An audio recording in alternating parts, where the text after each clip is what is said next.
Thank you, Mr. Speaker. The door of number 10 Downing Street is one of the great symbols of our democracy. Those who live behind it exercise great power, but they do so knowing their stay is temporary. Long after they've gone, that door and the democracy it represents will remain firm and unyielding. But Britain's constitution is fragile. It relies on members of this House and the custodians of number 10 behaving responsibly, honestly and in the interests of the British people.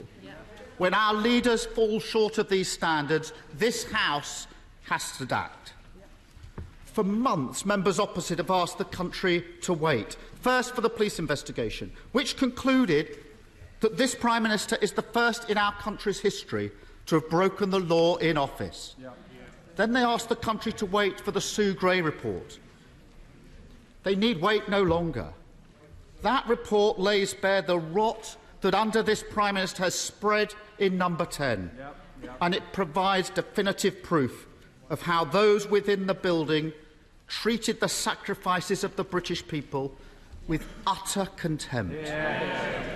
When the dust settles and the anger subsides, this report will stand as a monument to the hubris and the arrogance of a government that believed it was one rule for them and another rule for everyone else. The details are stark. 5 months ago, the Prime Minister told this House all guidance was completely followed in number 10. Yet we now know he attended events on the 17th of December. At least one of those attending has received a fine for it, deeming it illegal. We know that on the 18th of December an event was held in which staff drank excessively, which others in the building described as a party, and that cleaners were left to mop up the red wine the next day. On the 20th of May, as a COVID press conference was taking place, one of his senior officials was told, "Be mindful, cameras are leaving, don't walk about waving bottles." It is now impossible to defend the Prime Minister's words to this House. This is about trust, because during that May 20 press conference, the British public were told normal life as we know it is a long way off, but that wasn't the case in number 10. Even now, after 126 fines, they think it's everyone else's fault but theirs. They expect others to take the blame whilst they cling on. They pretend that the Prime Minister has somehow been exonerated, as if the fact that he only broke the law once is worthy of praise. The truth is, they set the bar for his conduct lower than a snake's belly. And now they expect the rest of us to congratulate him as he stumbles over it. Number 10 symbolises the principles of public life in this country: selflessness, integrity, objectivity, accountability, openness, honesty, leadership. But who could read this report and honestly believe the Prime Minister has upheld those standards? The reason the British public have had to endure this farce was his refusal to admit the truth or do the decent thing when he was found to have broken the law. This report was necessary because of what Sue Gray describes as failures of leadership and judgment for which senior political leadership must bear responsibility. It is that failure of leadership that has now left his government paralysed in the middle of a cost of living crisis. The government has turned the focus of his government to saving his own skin. It's utterly shameful. It is precisely because he cannot lead that it falls to others to do so.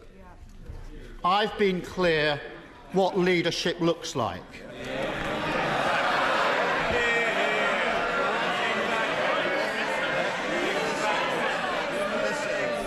I haven't broken any rules, and any attempt to compel. Sorry. Can I just calm it down? Quite rightly, I wanted to the Prime Minister. I expect the same of the Leader of the Opposition. No, those who don't wish to hear, please, go and have a cup of tea or something. Keir Starmer. I've been clear what leadership looks like.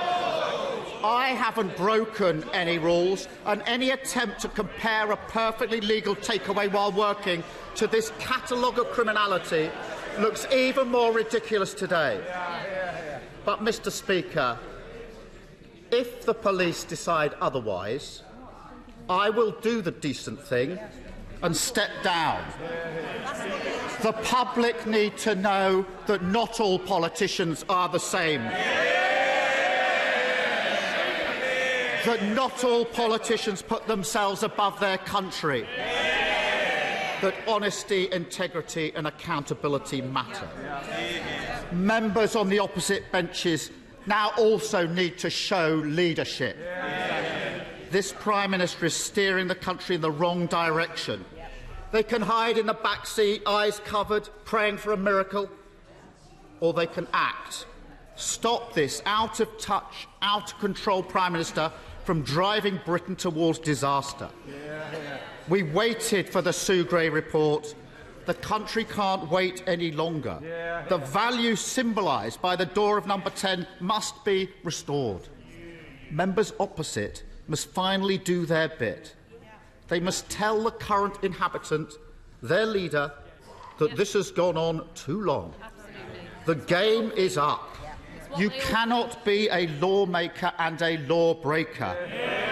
And it's time to pack his bags. Only then can the government function again. Only then can the rot be carved out.